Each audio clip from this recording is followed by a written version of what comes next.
प्यारे बच्चों, क्या तुमने कभी स्ट्रॉबेरी खरीदी है या कभी एप्पल या सेब खरीदा है?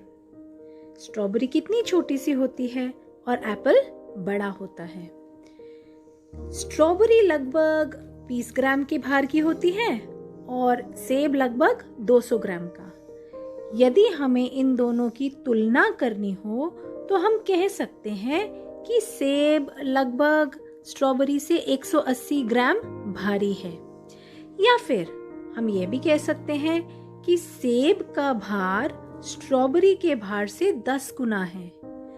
तो जब हम दो चीजों की तुलना गुना के रूप में करते हैं तब आगमन होता है अनुपात का, जिसे हम रेशो भी कहते हैं। एक और उदाहरण लेते हैं। सबने साइकिल तो चलाई होगी। साइकिल की स्पीड लगभग 10 किलोमीटर प्रति घंटा होती है और कार भी आपने देखी होगी। कार लगभग 50-60 किलोमीटर के आसपास चलती है। मान लेते हैं कि उसकी गति है 50 किलोमीटर प्रति घंटा की। तो अगर हमें इन दोनों की गति की या स्पीड की तुलना करनी हो तो हम कह सकते हैं कार साइकिल से 40 किलोमीटर प्रति घंटा तेज चलती है।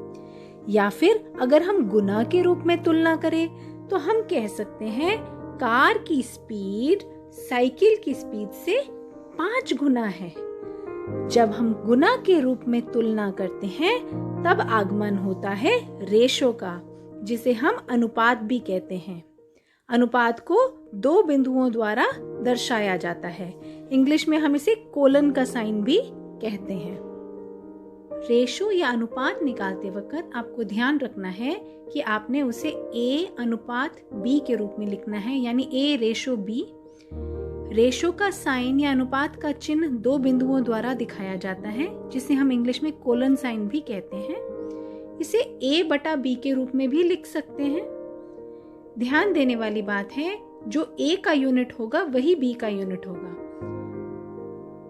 और अनुपात की अपनी कोई इकाई नहीं होती, क्योंकि अगर A की यूनिट सेंटीमीटर्स है, B की यूनिट सेंटीमीटर्स है तो वो आपस में एक दूसरे से कैंसल आउट हो जाएंगे।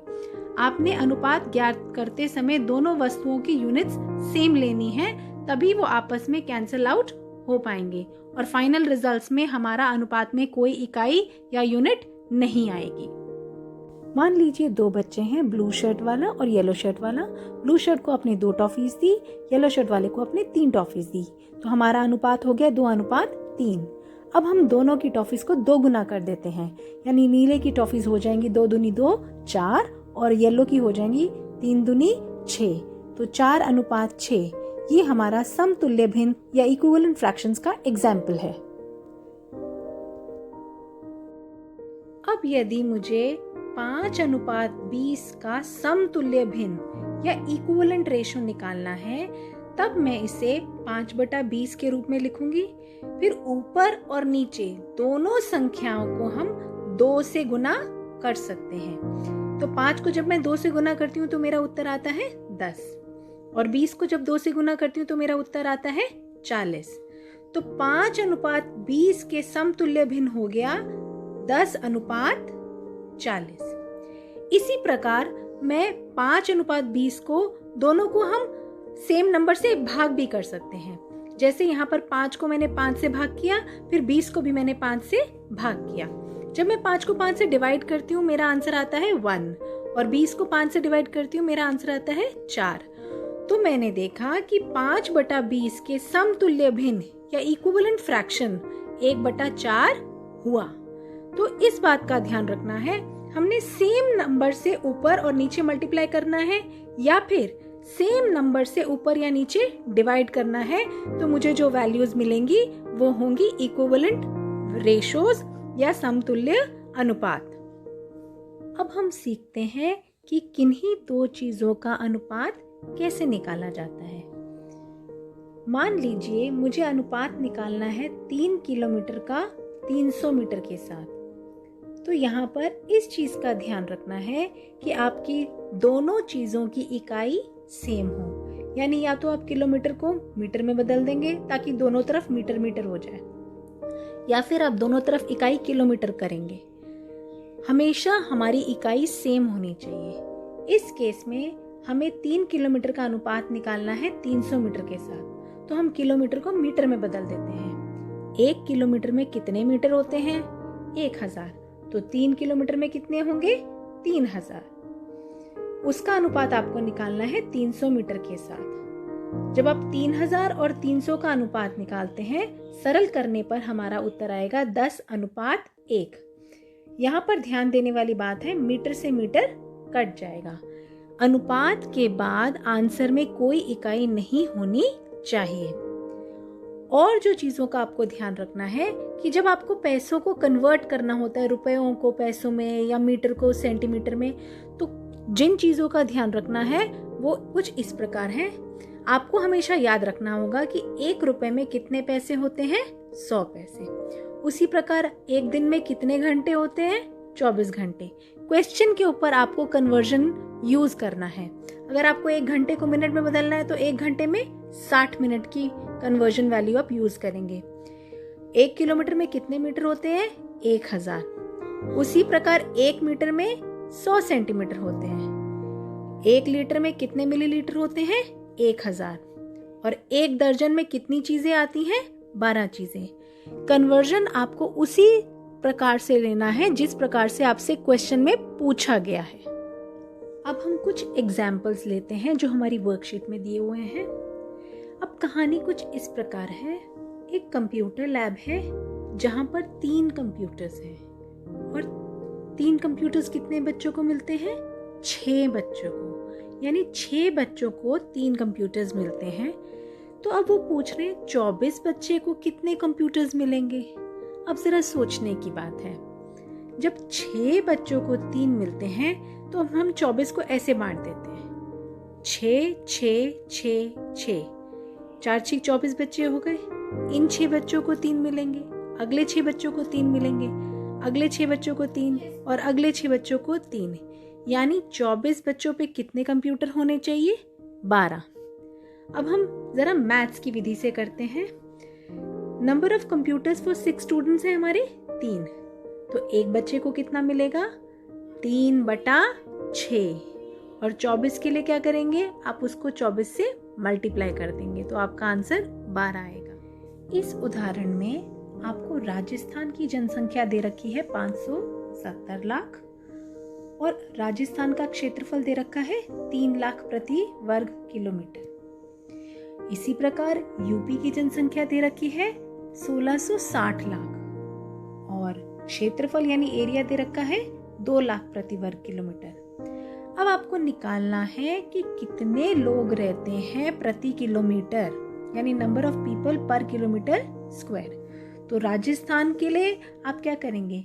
570 लाख को 3 लाख से भाग कर देंगे, यानी जब हमने 570 को 3 लाख से भाग किया, 570 लाख को 3 लाख प्रति वर्ग किलोमीटर से भाग किया, तो हमारा उत्तर आया 190 लाख। यानी इतने लाख लोग 1 वर्ग किलोमीटर में रहते हैं राजस्थान में। इसी प्रकार अगर यूपी के लिए निकालना हो तो यूपी की जनसंख्या 1660 लाख और क्षेत्रफल कितना दे रखा है?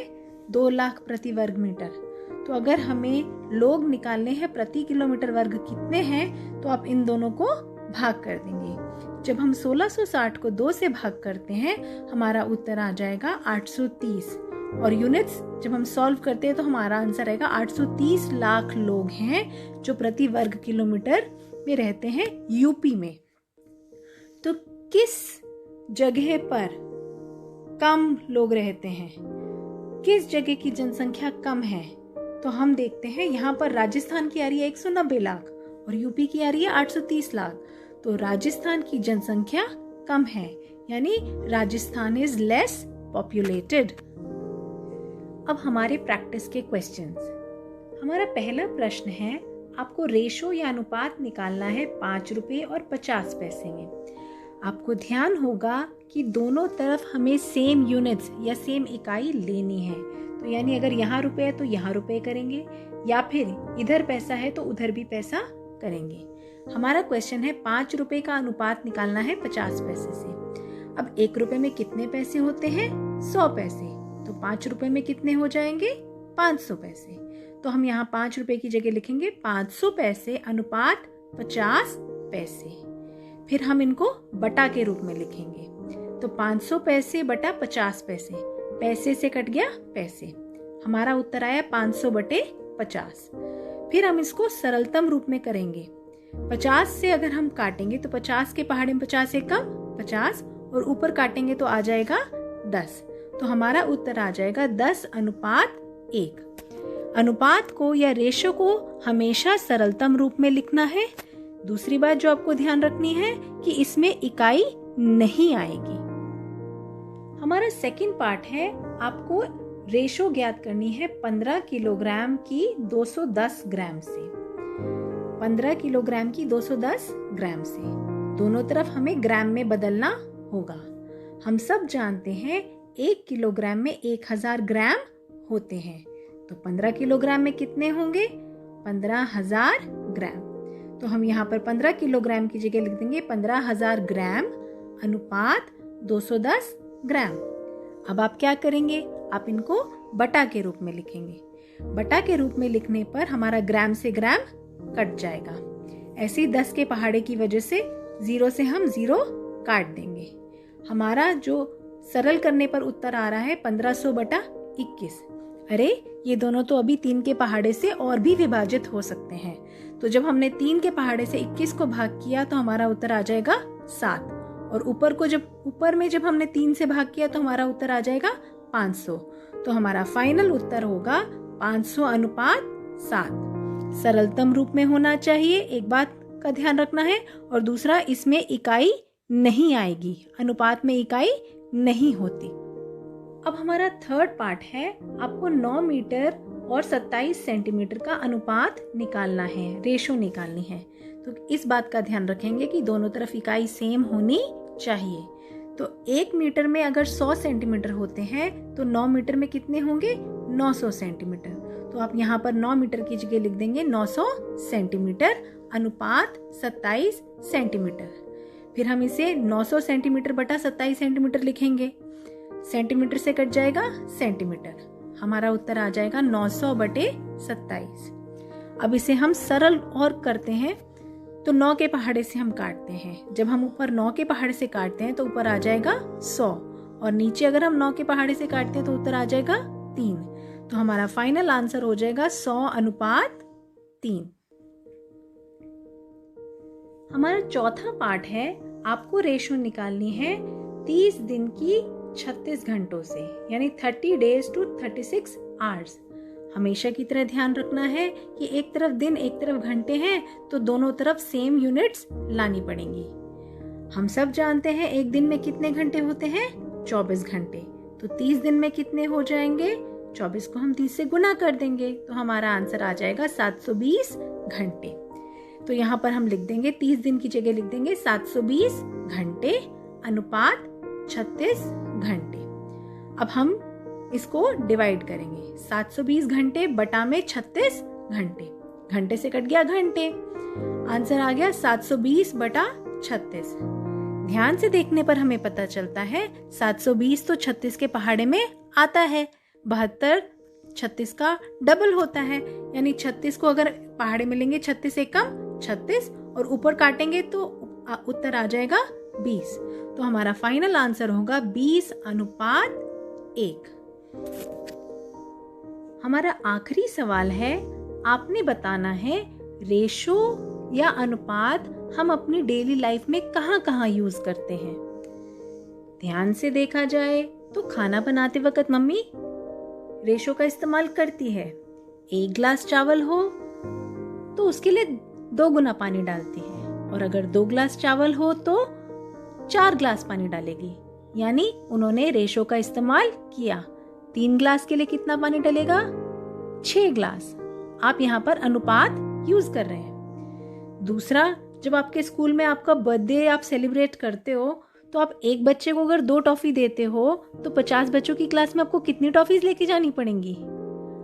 बिल्कुल ठीक, 100 टॉफीज। तो आपने भी रेशो का इस्तेमाल अपनी डेली लाइफ में किया। चीजें खरीदते समय भी आप रेशो का इस्तेमाल करते हो। यानी अगर एक कुल्फी अगर आपको 10 रुपए की पड़ी तो 10 कुल्फियाँ का कीमत क्या होगा? 10 गुना, तो आपको 100 रुपए खर्चने होंगे। यानी आपने देखा कि आपकी डेली लाइफ में आप रेशो या अनुपात का इस्तेमाल खूब करते हो।